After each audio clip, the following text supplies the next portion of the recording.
지난 정권 때 대한민국의 상황은 그야말로 한계 상황으로 갔던 것 같습니다. 그 징후들이 지금 계속 드러나고 있는 것이겠죠. 많은 문제들 말입니다. 미군을 추방하기 위한 시국 기도회가 열리고 있습니다. 이런 기도회가 있는지 저도 잘 몰랐는데요. 그 제목도 미군 추방 시국 기도회입니다. 교회가 여기 참여해서 하고 있다는 거예요. 물론 뻔히 예측되는 성향의 교회입니다만은 내용이 어떤 건지 잠깐 인용하고 기도하려고 합니다. 평화협정운동본부와 민통선 평화교회라는 데가 주축이 되고 있다고 하는데요. 이들이 한 시국기도회는 토요일 미국 대사관 앞에서 열린다고 하는데 이들이 결의한 내용을 보면 이렇습니다. 5.12 부산항 입항도 후쿠시마 오염수도 세월호 침몰도 이태원 참사도 이 땅의 현대사는 전부 미국의 흉계다. 또 미국의 영향으로 발생됐다. 만악의 근원인 미군을 몰아내야 된다라고 되어 있습니다. 이게 이른바 민족 해방 논리죠. 민족이 우선 해방돼야 된다는 거예요. 이 평화협정운동본부가 어떤 단체인지 좀 더 들여다보니까요. 3월 29일 날 민노총에서 총회를 열고 한 내용들을 보니까 이렇게 되어 있습니다. 세계적인 변화의 물결 속에서 자주의 길을 찾아 투쟁해 나갈 것을 결의한다. 지금 눈앞에 펼쳐지는 세계적인 분쟁과 소요사태 중심에는 미국의 무리한 개입과 간섭이 있다고 진단을 하고 한반도 위기 또한 그와 같은 궤도에서 일어날 일이라고 결론을 모았다. 우크라이나 사태는 단순히 러시아와 우크라이나 대결이 아니라 나토가 결부된 싸움이고 궁극적으로는 미국이 개입돼 있다. 중국과 대만 사이 위기에도 미국이 개입돼 있다. 결국 미국의 제국주의 정책이 모든 분쟁의 원인이라는 것이다. 결국 적은 미제국주의로 좁혀지고 있기 때문에 그 하나의 적에 대항하여 단결된 힘으로 하나의 투쟁을 이어가야 한다. 뭐 이런 결의를 했어요. 제가 이거 잠깐 인용한 이유가요. 이런 주장을 한국의 보수 우파 가운데도 하는 분들이 꽤 있기 때문입니다. 여러분 누차 말씀드리는 것처럼 미국이 절대적 선이 아닙니다. 일본은 말할 나위도 없고 말입니다. 썩은 사과 같은 거예요. 그러나 중국과 러시아 같은 독사과는 아니죠. 먹으면 죽어버리는 독사과는 아니고 썩은 부분이 있기 때문에 알고 분별해서 동맹체제를 유지해 가고 있는 겁니다. 그래서 지금 우크라이나 사태 같은 것도 어떻게 바라볼 것인지 독사과와 썩은 사과의 시각을 가지고 보면은 해석이 비교적 명쾌해지죠.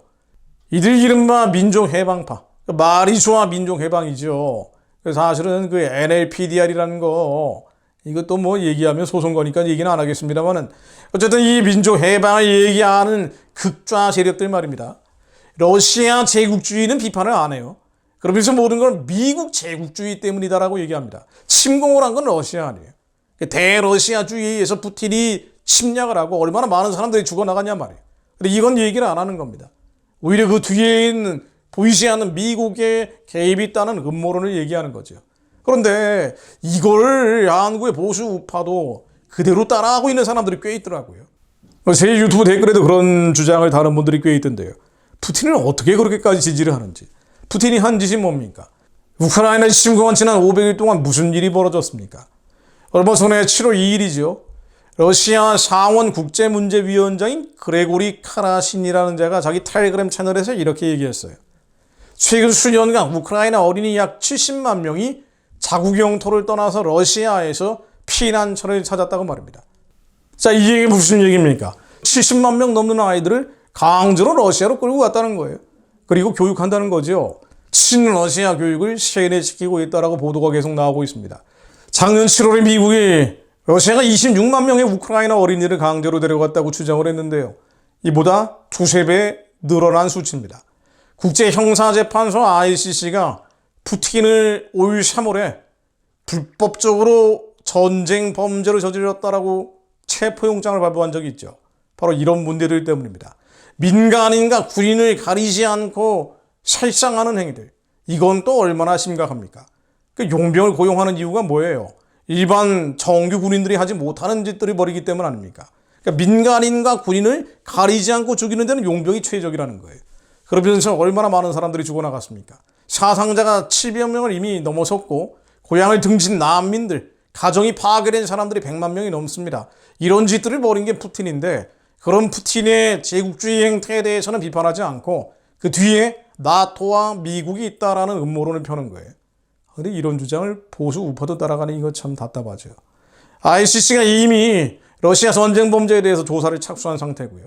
이 뭐 국제기구라는 게 엉터리 같은 짓들도 많이 벌이지만 어쨌든 이런 보편적 가치에 대해서는 얘기하지 않을 수가 없거든요. 자, 그러니 러시아가 우크라이나에 침공한 지 500일 지난 지금 국민의 78%가 자신들의 가족이나 친지가 죽거나 다쳤다라고 고백하는 상황이 된 겁니다. 그리고 이 반미 얘기하면서 미 제국주의 물러가라고 하면서 이들이 주장하는 내용 중에 또 다른 핵심이 뭡니까? 한반도에 미국 제국주의를 몰아내야 되기 때문에 평화협정을 맺어야 된다는 거예요. 이들이 얘기하는 평화협정이 뭐예요? 미국 몰아내는 겁니다.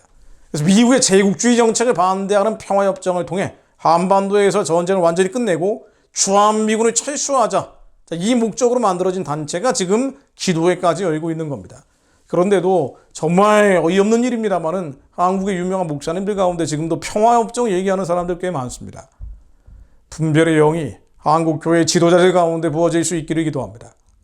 제가 짧게 한 말씀만 더 첨언하겠습니다. 지난 7월 1일에 이 월간조선에 보도된 내용인데요. 지난 7월 1일 친북 매체라고 하는 자주시보라는데 한국의 6.15 공동선언 실천 청년학생본부 상임대표라는 사람이 글을 기고했는데요. 이 글을 내보면은 반북 탈북자들을 퇴출시켜야 된다고 되어 있어요. 그런데 이 단체가 더불어민주당하고 공동성명을 발표하는 단체입니다. 월간조선에 나와 있는 내용들을 제가 재인용을 하는 겁니다. 그래서 이 시민단체 대표라는 사람이 뭐라고 얘기하냐면요. 윤석열 정부 들어서서 정부 산하기관에 탈북자들을 등용하는 사례가 크게 증가했다면서 남북관계를 의식해서 엘리트 탈북자들 공개 채용을 꺼린 문재인 정권과 대조된다. 반북 탈북자들은 지속해서 북한 인권을 문제 삼거나 대북 전단을 뿌리거나 남북관계를 악화시키고 전쟁을 부르고 있다. 그러니 이 사람들을 퇴출시켜라. 북한으로 데려가라는 얘기예요. 이거 지금 무슨 짓을 벌이고 있는 겁니까? 그러면서 역시 친러, 친중, 반일, 반미 선동을 하고 있죠. 윤석열 대통령이 7월 8일 날 한국자유총연맹 연설에서 반대한민국 세력을 두 가지로 나눈 적이 있죠. 지속적으로 조직적으로 허위 선동과 조작, 가짜 뉴스와 괴담으로 자유대한민국을 흔들고 위협하고 국가 정체성을 부정하는 세력들, 또 이들과 함께 돈과 출세 때문에 한편이 돼서 반국가적 작태를 일삼는 사람들, 이 사람들이 너무 많다. 그리고 자유대한민국 발전을 가로막고 나라 도청의 조직과 세력을 구축하고 있다. 그러니까 한국에서 미군 물러가라고 기도회까지 여는 단체들이 민노총에서 총회를 하고 또 민주당과 연대해서 성명을 내고 결국 이 두 가지 세력들이 힘을 합쳐서 자유대한민국을 훼손하고 있다. 윤 대통령의 인식은 이런 것이고요. 매우 정확한 지적이라고 볼 수 있습니다. 쓰레기통 같은 어두운 얘기들은 제가 길게 할 필요가 없습니다만은 중요한 것은요. 하나님의 마음을 품은 이들이 회복된 자들이 영이 살아난 자들이 늘어나는 것밖에 없습니다.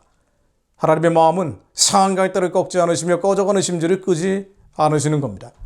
아니 2천만 농족들이 저렇게 죽어나가는데 아니 저 사람들이 살리겠다고 하는 사람들을 오히려 가해하고 공격하고 비방하고 비난을 하고 우크라이나에서 많은 사람들이 죽어나가는데 그 사람들을 죽인 푸틴을 옹호하고 비호하는 한국인들이 많다는 것은 양심이 무뎌져 버렸다는 거예요.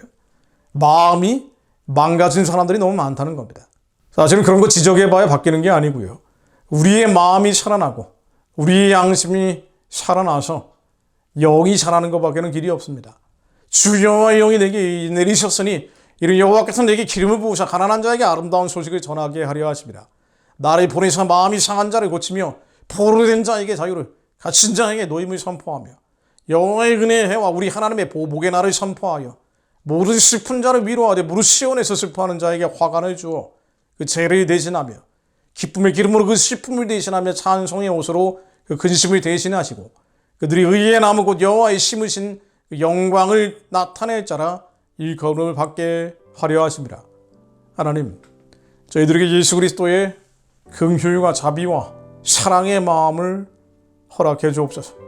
완악하고 강박한 우리 겉사람의 성과 욕심이 깨지게 하시며 모든 이론과 이데올로기 하나님이 대적하는 논리체계들이 주님 이름 앞에 낮아지게 하시며 슬픈 자를 위로하는 마음, 무릇 시온에서 슬퍼하는 자에게 화관을 주어 그 죄를 대신하려는 마음, 기쁨의 기름으로 그 슬픔을 대신하는 마음, 하나님의 사랑을 저희들 심령 가운데 회복시켜 주옵소서. 북한 동족들을 해방하고 구원하기 위해 저들이 마치 나의 형제 자매인 것처럼 나의 자녀들인 것처럼 아파하게 하시며 우리도 몸을 가져 쓴즉 학대받는 자를 생각하며 우리도 갇힌 것 같이 갇힌 자를 생각하는 마음을 회복시켜 주시오. 마지막 때 열방의 땅 끝까지 예수님 다시 오시기를 예비하며 열방의 영혼들이 살기 위해 달려가게 하옵소서. 주님께서 저희들에게 선하고 기쁘고 온전하신 뜻을 주심을 감사드립니다. 그 뜻이 하늘에서처럼 이 땅 가운데 이루어질 수 있도록 실제 기업이 될 수 있도록 길을 열어주실 것을 믿습니다. 예수 그리스도 이름으로 기도드립니다. 아멘.